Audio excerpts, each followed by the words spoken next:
लगे, कह लगे अरे कंस किसे ले जा रहा है तो अपने काल को।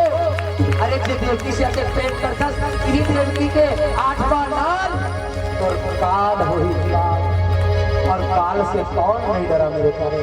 कंस रथ से तुरंत कूद जाते हैं और कूद के देवकी के केस पकड़ के रथ से खींचे लगे और तलवार निकाल के कथे ना रहेगी बांस और ना बजेगी बांसुरी। ये देवकी की रही तो मोर काल कहा। वसुदेव जी तुरंत रथ से कूदे, हाथ जोड़ के कथे भाई नारी ला मार के अपन सामर्थ्य छन दिखा ते और कहत लगे कंस पहले केवल तोर बहिनी बसरी से अब मोर पत्नी भी है रे। जेल कबे तेल ना करूं, कारागृह में डाल दे तो फिर कारागृह में डाल देते। वसुदेव ये बात ला माने कंस मित्र रहे, कारागृह में बंद बना के रख लेते। सुंदर से गृहस्थी जीवन से पुत्र रत्न की प्राप्ति होते। जेलधर के वसुदेव जी कंस के पास जाए। जब कंस के पास जाते तो कंस सोचे लगते कि मोर तो 8वां देवकी के लाल काल बनी, ये पहले छोड़ देते दया आ जाते। उतने में देवऋषि नारद जी आ जाते। देवऋषि नारद जी कंस के सामने अष्टदल कमल के पुष्प को रखते हैं और कथे कथे तीन लगी गिनो। एक ले चालू करत होता 8 हुआ, 2 ले चालू करत होता 7 हुआ, 3 ले चालू करत होता 6 हुआ। मोला समझ नहीं आते कटे 8 हुआ। ऐसे ज्योतिष के गणित से मति को भ्रमित कर देते हैं देवऋषि नारद जी। कंस तुरंत कथे का पता सही मोर काल हुई। तुरंत रात कोई समय ही जाते हैं और बंदी गृह में जाके देवकी को वो संतान ला उठा के पत्थर तक के मृत्यु दंड दे। दूसरा संतान आए, दूसरा के भी प्राण ले, तीसरा चौथा 5वां 6वां स्तुति करे लगे। विप्रधेनु सुर संतहिता, भगवान से प्रार्थना करने लगते हैं। पृथ्वी मैया रुदन करने लगती है कि भूमि के भार उतारन को प्रभु अवतार लो, अवतार लो। सब स्तुति करे लगे। तो भगवान सुंदर से लक्ष्मण जी कहे लगे थे, शेष नारायण भगवान कहने लगते हैं कि ओ जन्म में ते बड़े हो गए प्रभु मोर सेवा करत नहीं बनत ए तारी मोला बड़े बनत दे। मैं हाँ प्रत्येक सेवा के लिए तत्पर रहा। तो बदना में शेष अवतार सुंदर से अवतार ले माता देवकी के गर्भ से संकर्षण के माध्यम से योग माया की कृपा से फिर माया को कह करके संकर्षण के माध्यम से माता रोहिणी के गर्भ में डाल दिया जाता है। कंस कहे लगे 7 वैया कैसे नहीं होई रे। तब कंस का जान बताए लगे सब मंत्री मन कहते महाराज 7 वैया तो बाद में होई। कंस के भय से आज देवकी के कोख गर्भपात हो गए महाराज। कंस कौन नहीं डर रही, कंस अभिमान से फूले लगे। धीरे धीरे वो समय, वो योग, वो संयोग आने लगती है।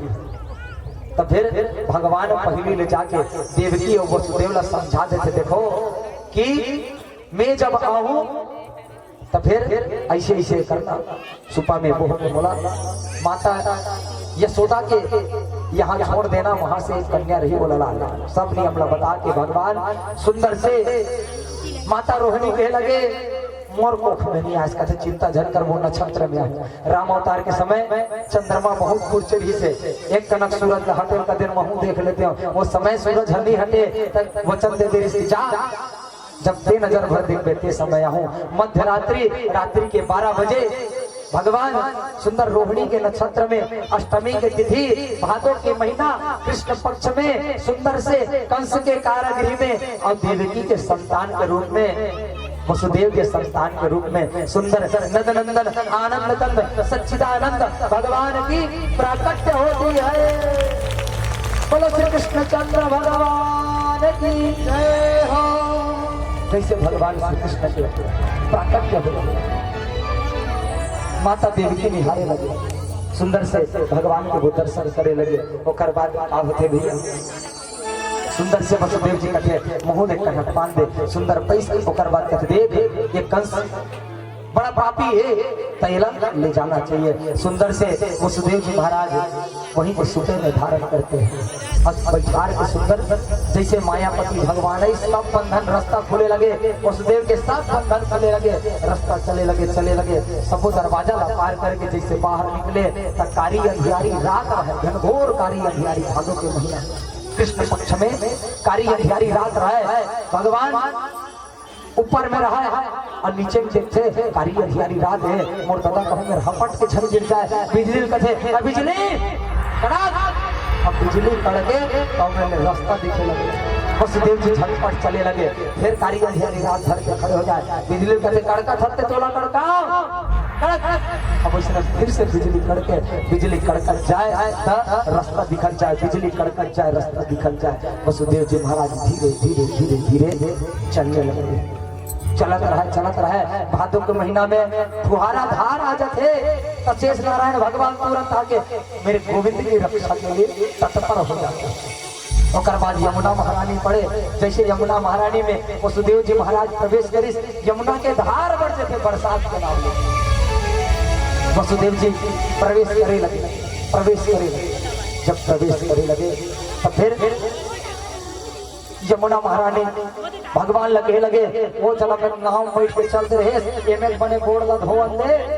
यमुना महारानी अपन वेग बढ़ाए, ऐसे तैसे नाभि तक आगे वो धार छाती का करे। यमुना महारानी के तेज धार बहे लगे। अब ऐसे हो गए, दाढ़ी छुआए लगे। भगवान यमुना महारानी कहते अब वो देखो यमुना तो ससुर है लेकर तो लिहाज कर। तो वतना में भगवान कहे लगे ससुर हवे तेकर लिहाज मोर चरण ला धोन देवे तब पड़ी। तो भगवान ऐसे तैसे नाक तक पानी चल जैसे जब वसुदेव जी के तो अपन चरण ला यमुना जी में स्पर्श कराए। जैसे यमुना जी में स्पर्श कराते वैसे ही यमुना जी शांत स्वरूप में शीतल मंद सुगंध से बहे लगता।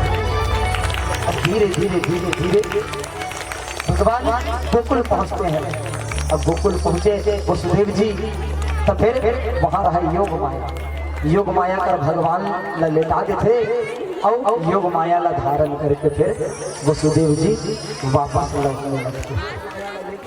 फिर वापस लौटने लगे, सुंदर सिर में योग माया धारण किए हुए सुंदर से वहां से चलने लगे। जब चलत जाए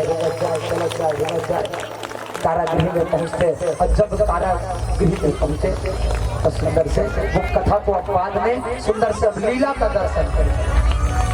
भगवान को सुंदर वसुदेव जी महाराज अपने सिर में धारण किए। शेष नारायण भगवान सुंदर सेवा कर रहा है, पानी झम गिरे और सुंदर से चले लगे। वसुदेव जी महाराज चलने लगते हैं। जगत के पालन करताला अपन सर में धारण करे। जब चलने लगते हैं मार्ग में जमुना आदि पड़ती है, पुनः चलने लगते। चलते रहे वसुदेव जी के दृढ़ संकल्प भगवान ने सिर में धारण करे। वसुदेव जी चले लगे माता यशोदा के पास गोकुल में फिर ले जाके सुंदर से विराजमान करके ऐसे तैसे जब समय हो तब फिर बिहनिया होए तब फिर पता चलते कि कन्हैया के भगवान माता यशोदा के यहाँ लाला बापा तत्पर हुआ है। सुंदर से ये दिव्य दर्शन करें झांकी का। सुंदर से शेष नारायण भगवान जिस ब्रह्म की सेवा के लिए तत्पर है वसुदेव जी सिर में धारण किए हुए आज आपके गृहग्राम आपके धराधाम ग्राम भरदा में भगवान श्री कृष्ण का प्राकट्य हुआ है। बोलो नंदनंदन भगवान की जय हो, बोलो श्री कृष्ण चंद्र भगवान की जय हो। तो आए फिर आनंद उत्सव मनाए, बाकी की कथा कल गाई जाएगी। बोलो नंद धरानंद भयो जय कन्हैया लाल की।